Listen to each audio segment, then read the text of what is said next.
দর্শক, আমি লিটন শিকদার এই মুহূর্তে রয়েছি গোপালগঞ্জ যে প্রধান সড়ক রয়েছে, প্রধান সড়ক সেখান থেকেই আসলে আজকে যে 15ই আগস্টে এক শোক দিবস, যেখানে বঙ্গবন্ধু শেখ মুজিবুর রহমানের জন্মভূমি, সেখানে আসলে সেভাবে পালিত হচ্ছে না কোনো শোক দিবস। এবং এখানে আপনারা দেখতে পাচ্ছেন প্রধান সড়কগুলোতে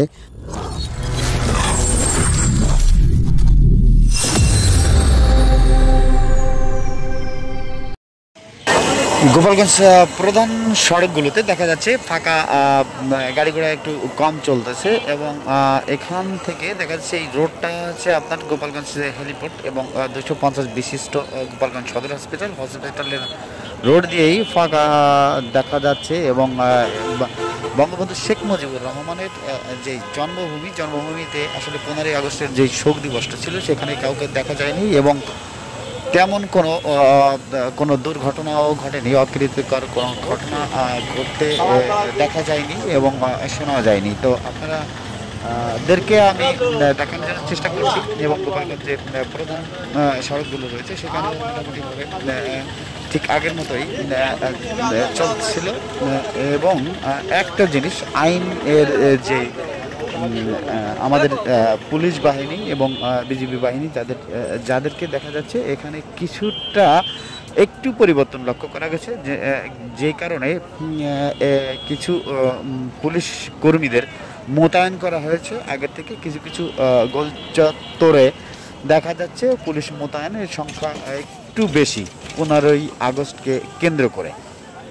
তো আপনারা সবসময় আমাদের সাথে থাকবেন। আপনারা দেখছেন বিডি লাইভ 24 এর সাথে সবসময় থাকবেন। এবং আমরা গোপালগঞ্জের সর্বশেষ এই পরিস্থিতি আসলে দেখানোর জন্য চেষ্টা করছি।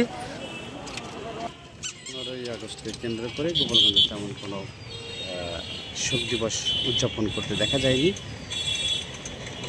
রাস্তাঘাট মোটামুটি ফাঁকা দেখা যাচ্ছে এবং সেখানেই চলছে,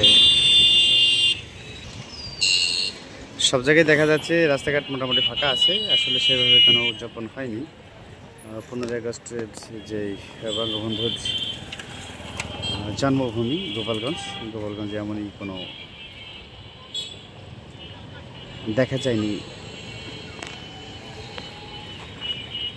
এটা হচ্ছে মেইন যে প্রধান সড়ক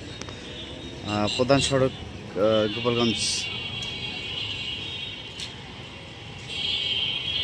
যে লেকপার রয়েছে।